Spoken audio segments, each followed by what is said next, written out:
maintenant, permettez-moi de vous présenter nos deux conférencières, Madame Alexandra Pinsonneau et Eliane Saint-Pierre-Mousset. Alexandra Pinsonneau est doctorante en psychologie clinique de l'enfant, de l'adolescent et de la famille à l'Université de Sherbrooke.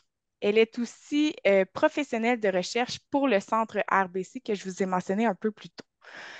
Et enfin, Eliane Saint-Pierre-Mousset est doctorante en éducation à l'Université de Sherbrooke et elle est coordonnatrice au centre RBC. Super, donc bonjour tout le monde.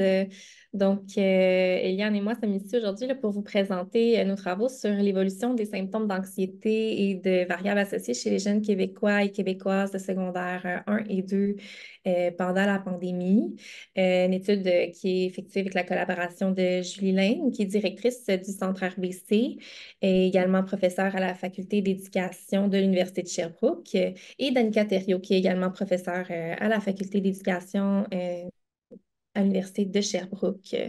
Les données qu'on a utilisées pour la présente étude ont été collectées initialement là, pour l'évaluation des effets et de l'implantation du programme ARPIS de volet exploration, qui est un programme implanté dans plusieurs écoles secondaires du Québec. Et donc, on a utilisé ces données-là là, pour mener notre présente étude. Donc, en guise d'introduction, je vais juste faire une introduction sur la période de l'adolescence parce que c'est une période, en fait, qui est considérée vulnérable, entre autres parce que c'est une période qui regorge de stress psychologique important, notamment en raison de changements biologiques et cognitifs qui se passent durant cette période-là. C'est aussi une période de transition, donc les jeunes passent d'une dépendance à la famille à un fonctionnement qui est plus autonome, donc c'est aussi un stress dans ce sens-là. Ce qui fait en sorte que les symptômes d'anxiété sont fréquents durant cette période-là. Et donc, les jeunes adolescents sont beaucoup plus à risque de développer des enjeux de santé mentale comme un trouble anxieux. Pour ceux qui sont peut-être pas familiers avec les troubles anxieux, la différence entre l'anxiété et les troubles anxieux, l'anxiété, à la base, c'est une émotion qui est normale, tout le monde en vit. Quand on parle de troubles anxieux, on parle de symptômes qui sont vraiment plus intenses, donc une peur ou des inquiétudes qui sont déraisonnables, une grande appréhension, des difficultés pour les tâches quotidiennes. Donc, ça va vraiment aller altérer le fonctionnement d'un individu ou d'un adolescent. Je vais vous présenter en fait seulement quatre types de troubles anxieux parce que ce sont ces quatre types de troubles anxieux qu'on a évalués à travers l'étude aujourd'hui. Le trouble d'anxiété de séparation, c'est une grande peur ou une grande inquiétude par rapport à être séparé de nos proches ou que quelque chose de grave arrive à nos proches lorsqu'on n'est pas avec eux. La phobie sociale, c'est en fait une peur intense ou une inquiétude intense par rapport à se faire juger négativement par rapport dans notre environnement, par autrui. Le trouble panique, lui, c'est en fait la peur intense ou l'inquiétude intense de faire des crises de panique de façon récurrente. Et le trouble d'anxiété généralisée, en fait, c'est une peur ou une inquiétude intense par rapport à des éléments de la vie plus courantes, là. Donc, si on parle lorsqu'on parle des personnes adolescentes, on parle souvent des éléments de la vie comme en lien avec l'école, vu qu'ils sont en milieu scolaire la plupart du temps. Les troubles anxieux et les symptômes anxieux peuvent avoir des impacts dans différentes sphères de la vie des jeunes adolescents. Notamment là, dans la sphère psychologique, on parle ils peuvent affecter en fait, ils peuvent causer en fait une grande détresse psychologique chez les jeunes. D'un point de vue personnel, ça peut ça peut avoir un effet sur l'estime de soi des jeunes, donc leur estime de soi peut être altérée. D'un point de vue social, les jeunes, quand ils vivent beaucoup de symptômes anxieux, ils ont tendance à s'isoler, donc ils ont moins d'interactions avec leurs amis, par exemple. Et d'un point de vue économique, donc les troubles anxieux ils ont aussi un impact économique qui affecte non seulement les personnes adolescentes, mais aussi la population en général, parce qu'ils sont reliés en fait à des coûts substantiels dans les services de santé. Là, je vous ai parlé de la période de l'adolescence comme étant une période qui est vulnérable. Je vous ai parlé des symptômes anxieux.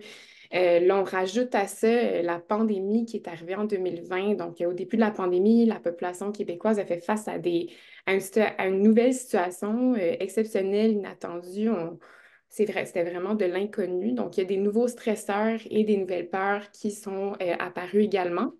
Entre autres, à cause que les activités quotidiennes des jeunes adolescents ont cessé, comme les activités parascolaires, les cours des jeunes qui étaient en présence sont devenus en ligne. Il y a aussi beaucoup de jeunes qui ont vécu plus d'isolement social, entre autres à cause des confinements. Et puis, il y avait une nouvelle peur, là, la peur de contracter la COVID-19, une maladie qu'on ne connaissait pas, c'était vraiment, encore une fois, comme je disais, de l'inconnu, ou qu'un proche contracte de la COVID-19. Ce qui fait en sorte que les personnes chercheuses étaient inquiètes de l'impact et des effets de la pandémie que ça pourrait avoir particulièrement chez les personnes adolescentes. Ils étaient inquiètes, par exemple, qu'il y ait une augmentation des symptômes anxieux, des symptômes dépressifs, de la détresse, comme je mentionnais tantôt.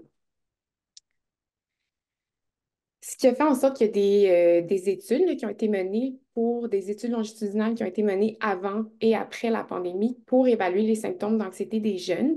Et dans le fond, la plupart de ces études indiquent qu'en comparaison avec les données pré-pandémiques, les symptômes anxieux ou les symptômes anxieux des jeunes ont augmenté pendant la pandémie.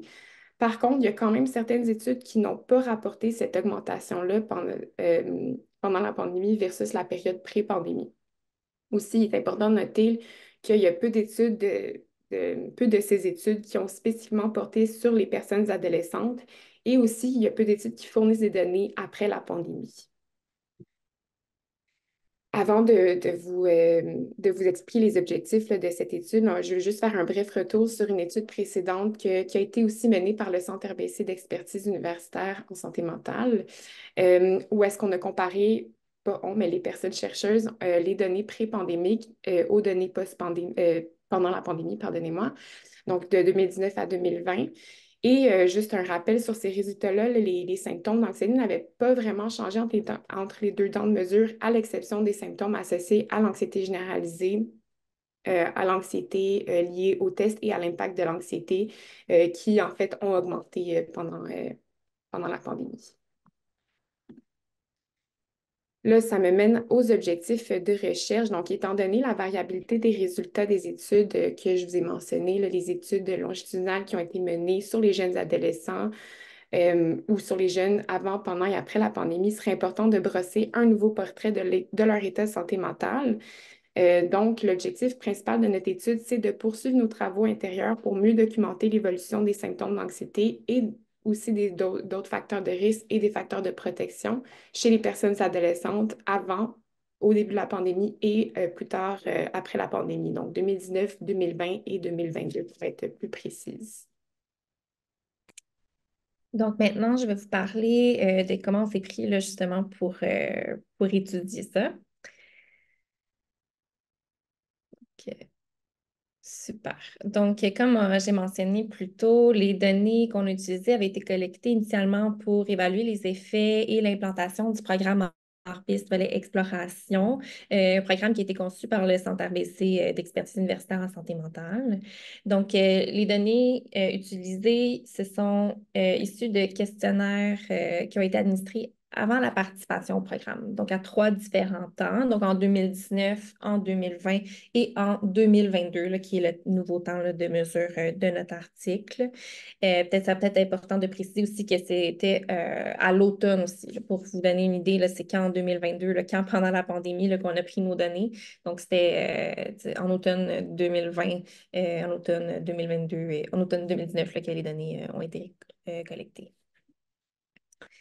Donc, notre échantillon comprend des élèves de secondaire 1 et 2 qui proviennent de 3 régions du Québec, donc de l'Estrie, de la Montérégie et de la Mauricie-Centre du Québec. Donc, dans nos 3 échantillons, environ 50-50% de l'échantillon étaient des filles, comme 50% étaient des filles, 50% étaient des garçons. Et l'âge moyen était entre 12 et 13 ans. Donc, notre échantillon, la particularité de celui-ci, c'était que c'est des jeunes adolescents.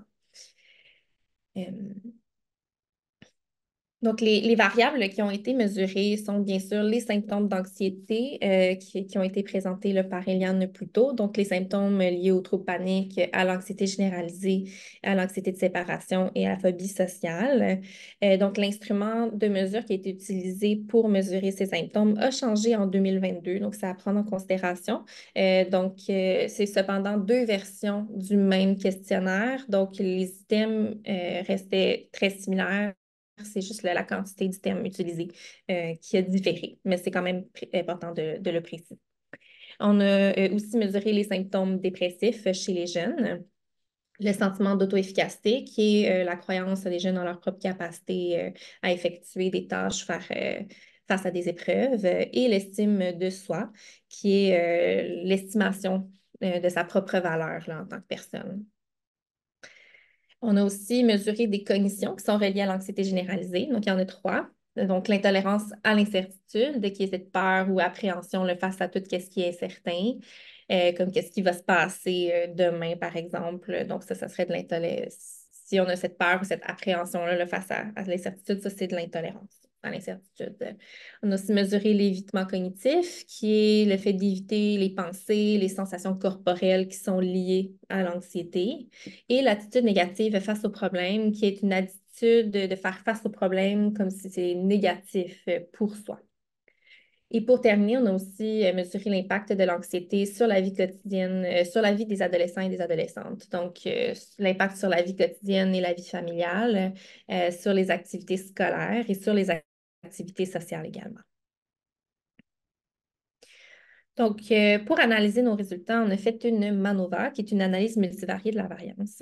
Mais nos analyses ont permis d'évaluer, premièrement, s'il y a des différences entre les trois cohortes, donc entre les 3 années, s'il y avait des différences entre les genres aussi, entre les filles et les garçons, et permettent également de vérifier s'il y a des différences entre les trois cohortes diffèrent selon le genre. Donc, par exemple, est-ce que les changements entre les 3 années diffèrent selon si on est une fille ou un garçon?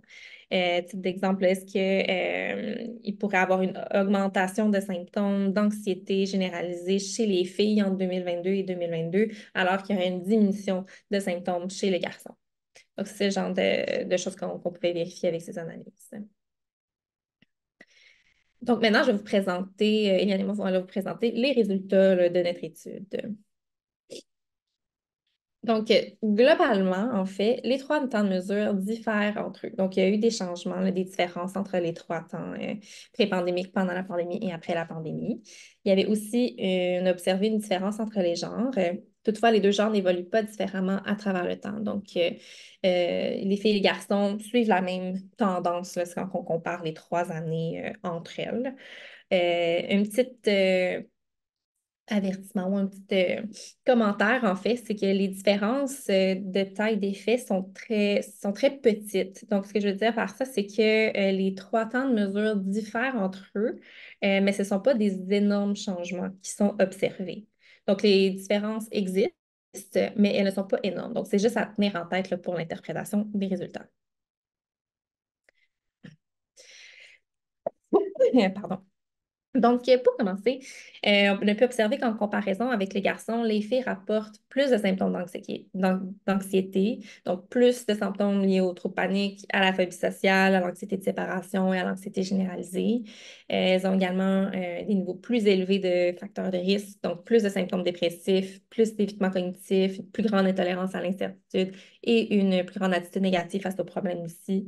Rapportent aussi des scores moins élevés aux facteurs de protection, donc une moins bonne estime de soi et aussi un moins bon sentiment d'auto-efficacité que les garçons.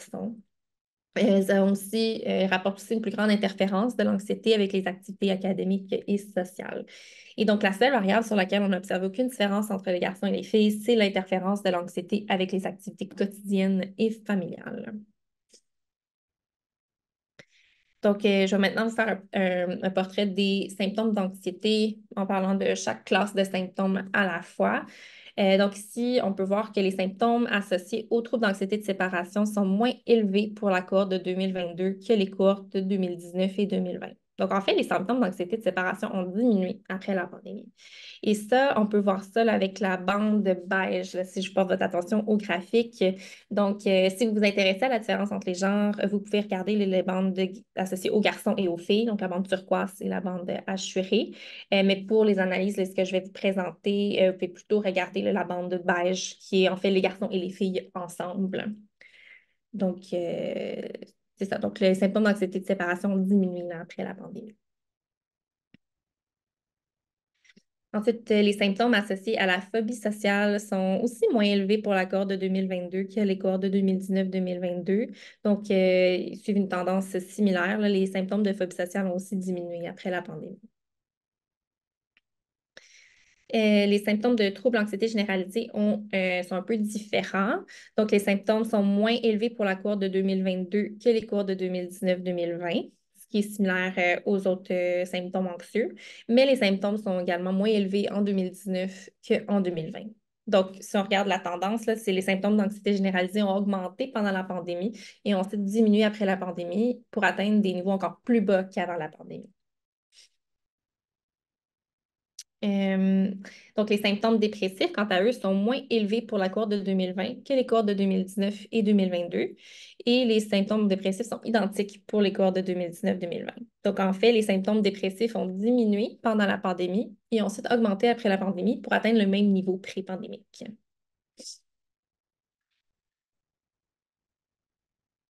Donc, le score d'attitude négative face aux problèmes est plus élevé pour la cohorte de 2022 que la cohorte de 2019.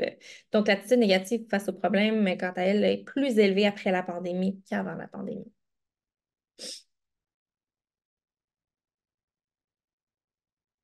Je reprends. Donc, maintenant, pour ce qui est des facteurs de protection qu'Alexandra vous a présenté tantôt, l'estime de soi et le sentiment d'auto-efficacité, comme vous pouvez voir, bon, on peut moins le voir peut-être visuellement dans les graphiques, mais les scores, en fait, d'estime de soi et du sentiment d'auto-efficacité sont moins élevés pour la cohorte de 2022 que celle de 2019 et 2020, ce qui nous laisse sous-entendre en fait que ces deux variables-là, ces deux facteurs de protection ont diminué après la pandémie. Pour ce qui est maintenant de l'interférence de l'anxiété avec les activités académiques, là, on peut moyennement encore le voir là, visuellement, là, mais le score d'interférence de l'anxiété avec les activités scolaires était plus élevé pour la cohorte de 2020 en comparaison avec les cohortes 2019 et 2022, ce qui en fait nous laisse sous-entendre que cette variable-là était plus élevée pendant la pandémie qu'avant ou après la pandémie. Pour ce qui est maintenant de l'interférence de l'anxiété avec les activités quotidiennes et familiales, donc le score de cette variable-là était plus élevé pour la cohorte de 2020 comparé aux cohortes de 2019 et 2022. Là, on peut quand même bien le voir, là, ça veut dire que la taille des faits devait probablement être plus élevée parce qu'on le voit bien visuellement. Et le score de cette variable-là était plus bas pour la cohorte de 2022 que la cohorte de 2019. Donc, ce qui veut dire en fait que l'interférence de l'anxiété avec les activités quotidiennes et familiales a augmenté pendant la pandémie, comme on peut le voir, avant de diminuer. Et après la pandémie, en fait, le niveau était encore plus bas qu'elle l'était avant la pandémie en 2019. Donc, comme on vient de vous présenter quand même plusieurs résultats significatifs, on a quand même quelques variables pour lesquelles on n'a pas eu de changement significatif. Vous les voyez à l'écran, donc les symptômes associés aux troubles paniques, la variable de l'interférence de l'anxiété avec les activités sociales et non scolaires, comme on vous a présenté tantôt, l'évitement cognitif et l'intolérance à l'incertitude. Juste pour vous rappeler, là, l'évitement cognitif et l'intolérance à l'incertitude, ce sont deux cognitions qui appartiennent au grand questionnaire. Ce sont deux cognitions qui appartiennent à l'anxiété généralisée. Et on passe à la discussion. Donc là, on nous a présenté vraiment beaucoup de résultats. Donc là, ça va être le temps de tout mettre ça ensemble puis d'essayer de réfléchir à ce que ça peut bien vouloir dire. Donc, pour commencer, on se rappelle que les filles de toutes les cohortes ont rapporté plus de symptômes anxieux, ont obtenu un score plus élevé à tous les facteurs de risque et un score plus faible aux facteurs de protection. Et ce que ça peut nous dire, en fait, c'est ce que nos résultats suggèrent, c'est qu'être une fille, c'est un facteur de risque en soi là, au développement de troubles d'anxiété. Et c'est bien que ces différences entre les filles et les garçons ont été observées à maintes reprises, ça demeure sous-étudié en ce qui concerne les raisons qui expliquent ces résultats. Ce qui est intéressant, c'est qu'il y a une méta-analyse qui a été effectuée là, tout récemment qui rassemble des études effectuées dans 73 pays différents.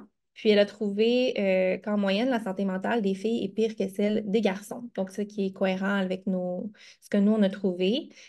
Par contre, l'écart entre les genres varie en taille d'effet, là, donc en grandeur, et aussi en directionnalité selon le pays. Donc, dans certains pays, en fait, la santé mentale des garçons est pire que celle des filles. Donc, ça suggère que c'est pas, cette différence-là n'est pas uniquement d'origine biologique. Et donc, il y a probablement plusieurs facteurs qui expliquent l'écart, qui sont probablement sociaux et culturels et qui dépendent du contexte dans lequel les jeunes sont socialisés.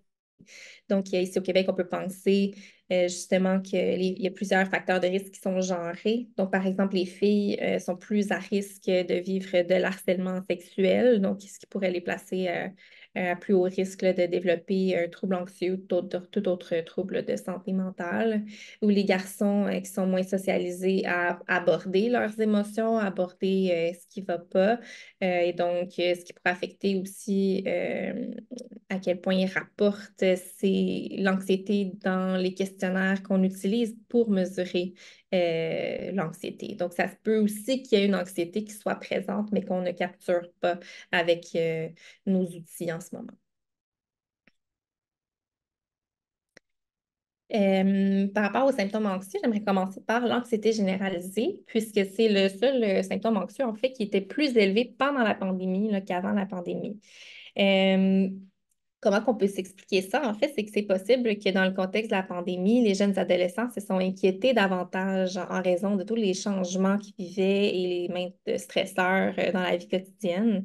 Par exemple, une étude réalisée a trouvé que pendant la pandémie, les adolescents ont rapporté plusieurs inquiétudes, dont l'impact de la pandémie sur l'école, donc sur les activités scolaires, sur leur contact avec leurs amis, d'inquiéter pour les finances familiales aussi, pour la santé de leur famille et des populations vulnérables. Les adolescents aussi rapporté être inquiets de contracter le virus ou de transmettre celui-ci à un être cher. Et l'anxiété généralisée est liée justement à des inquiétudes diverses là, de la vie quotidienne. Donc, ça se peut que ce soit un facteur qui explique là, pourquoi que ce type d'anxiété-là était plus élevé là, pendant la pandémie.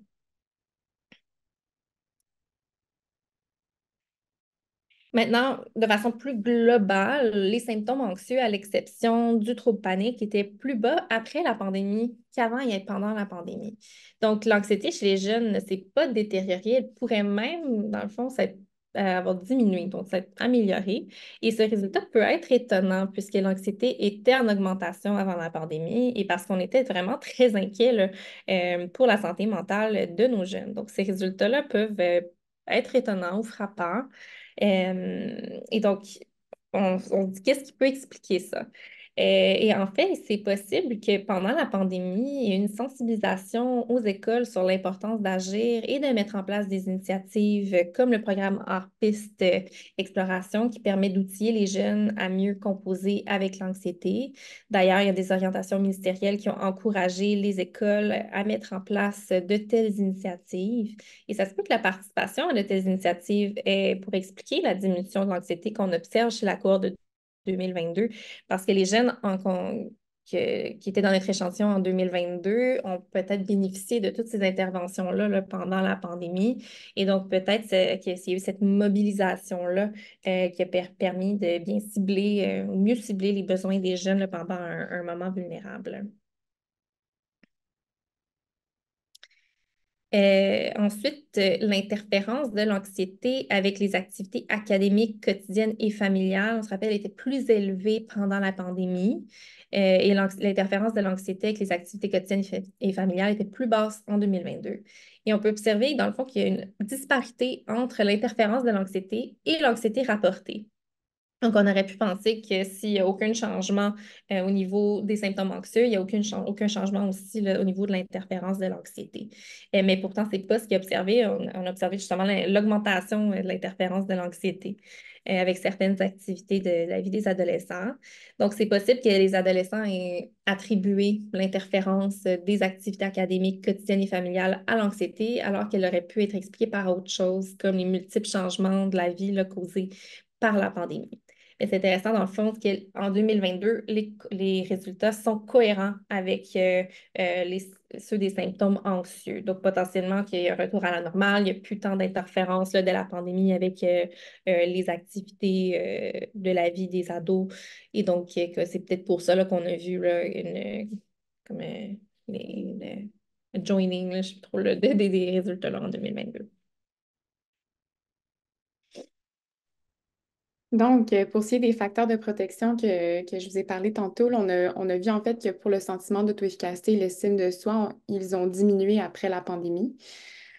On a tenté d'expliquer ça en avançant une hypothèse, c'est que comme les jeunes étaient isolés, entre autres à cause des nombreux confinements qu'il y a eu pendant la pandémie, ils ont donc eu moins d'opportunités de sortir de leur zone de confort, d'entreprendre des nouveaux défis, ce qui fait en sorte que le fait de ne pas avoir ces opportunités-là et de se mettre un peu au défi, ça peut nécessairement influencer leurs croyances en leur capacité à atteindre des objectifs ou à juste à avoir confiance en eux, là. Donc, ce qui fait donc, là, j'ai perdu mon mot, mais on a essayé de voir justement par rapport à ces facteurs de protection-là, est-ce qu'il y a des études qui ont justement observé là, les tendances de ces facteurs de protection? Puis on a remarqué que les études qui essaient de voir l'anxiété des jeunes par rapport à la pandémie s'étaient surtout intéressées aux facteurs de risque.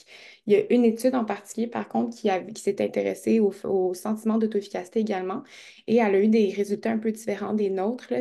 Le sentiment d'auto-efficacité n'avait pas changé.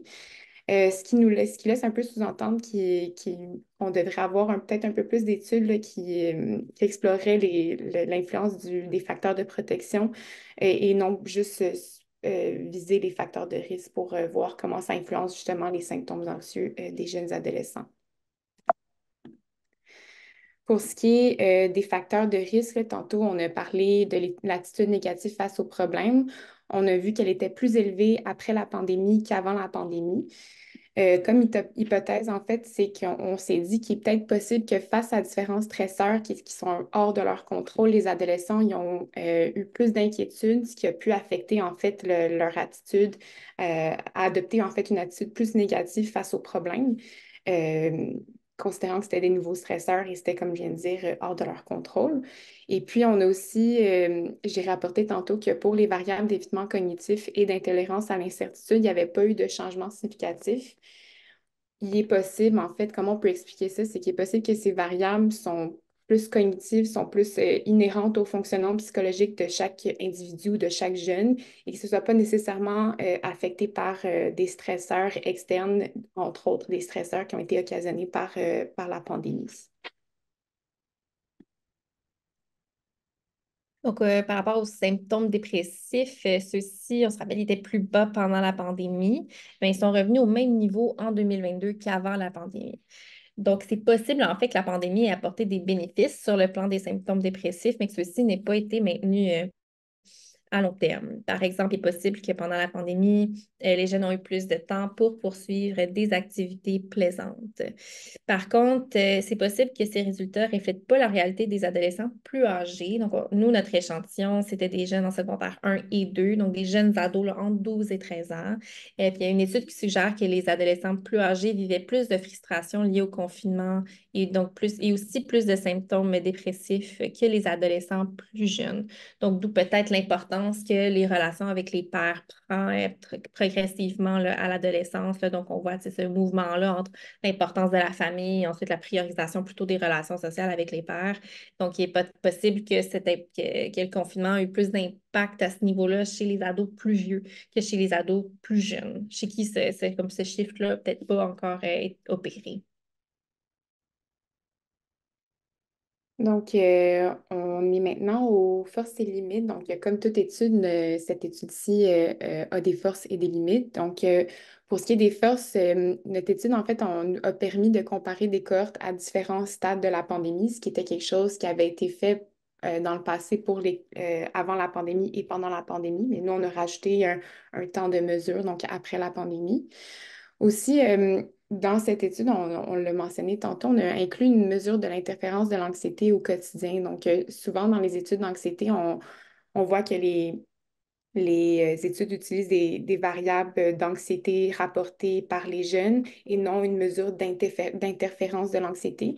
Et cette mesure-là nous permet de comparer en fait ce que les jeunes rapportent en tant que symptômes anxieux et ce que les jeunes rapportent en tant que l'impact ou l'interférence de cette anxiété dans leur vie quotidienne. Donc, c'est vraiment intéressant d'avoir cette mesure-là aussi dans une étude comme celle-ci. Comme troisième force, en fait, on a aussi un très, très grand échantillon. Là, tantôt, Alexandra vous le présentez en termes de caractéristiques, mais le N total qu'on avait, c'était de 3963 jeunes, donc ce qui est quand même grand. Pour ce qui est des limites, là, bien qu'on ait une grande taille d'échantillon, on a quand même un échantillon qui est homogène dans le sens qui est composé uniquement de jeunes adolescents québécois. Donc, on ne pourrait pas généraliser vraiment les résultats des Québécois, pas des Québécois, mais à des adolescents de d'autres pays ou même de d'autres provinces du Canada. Aussi, c'est une étude transversale, donc les différences qu'on a observées pourraient être expliquées par les différences entre les cohortes. Donc, c'est parce que puisque ce n'étaient pas les mêmes jeunes dans les cohortes qu'on suivait à travers le temps, les différences qu'on a observées pourraient être en partie expliquées par ces différences-là. Et aussi, les données étaient auto-rapportées. Donc, quand je dis auto-rapportées, c'est que les jeunes qui remplissaient les questionnaires, c'est eux-mêmes qui jugent de leurs propres symptômes anxieux ou toutes les variables qu'on évalue, ce qui pourrait en fait, on pourrait avoir des biais là, associés à ces données auto-rapportées. Notre étude présente quand même un portrait global de l'anxiété avec les facteurs associés au travers de la pandémie. Par contre, il pourrait y avoir des sous-groupes de jeunes qui ont eu des expériences différentes pendant la pandémie. Donc, il faut garder ça en tête aussi quand on interprète les résultats de notre étude. Donc, pour conclure, on voulait vous laisser sur une note positive, en fait, une note d'espoir, parce qu'en fait, c'est ça un peu qu'on a trouvé, que l'anxiété semblait plus basse là, en 2022 là, qu'avant ou pendant la pandémie, ce qui nous ramène à la notion de résilience, qui est le maintien ou la récupération de la santé mentale en temps d'adversité. La résilience qui comporte des facteurs individuels comme l'âge, le genre, les stratégies de coping ou la capacité de l'individu à avoir de l'espoir ou avoir une attitude optimiste. Mais aussi des facteurs externes comme le type de famille, les pairs, les écoles et les communautés. Pendant la pandémie, il y a eu plusieurs mesures gouvernementales qui ont été mises en place pour soutenir les jeunes. C'était aussi, on a vu un grand contexte d'empathie, de générosité, il y a eu un sentiment de communauté de cohésion sociale à travers la province. Donc, on pense aussi là, aux arcs-en-ciel que les jeunes et moins jeunes affichaient dans leurs fenêtres ou s'envoyaient. Donc, il y a une grande entraide. Et ça peut aussi que le confinement a eu un silver lining, comme on dit en anglais, là, donc plus de temps pour mener des réflexions personnelles, découvrir des nouvelles passions, passe-temps ou talents qui peuvent mener à un plus grand sentiment de contrôle et donner un sens à leur vie. Donc, c'était pas uniquement du négatif potentiellement là, pendant la pandémie. Et en tant que société, c'est possible là, que toutes les mesures qui ont été mises en place ont eu un impact sur la résilience des jeunes Québécois là, de façon générale. Donc, ce qui est quand même intéressant, puis ça va être intéressant aussi de continuer de faire de la recherche, là, puis d'évaluer voir si c'est quelque chose qu'on continue d'observer ou qui perdure dans le temps aussi. Donc, ça va être très intéressant là, à observer là, dans les prochaines années. Donc, merci beaucoup pour votre écoute.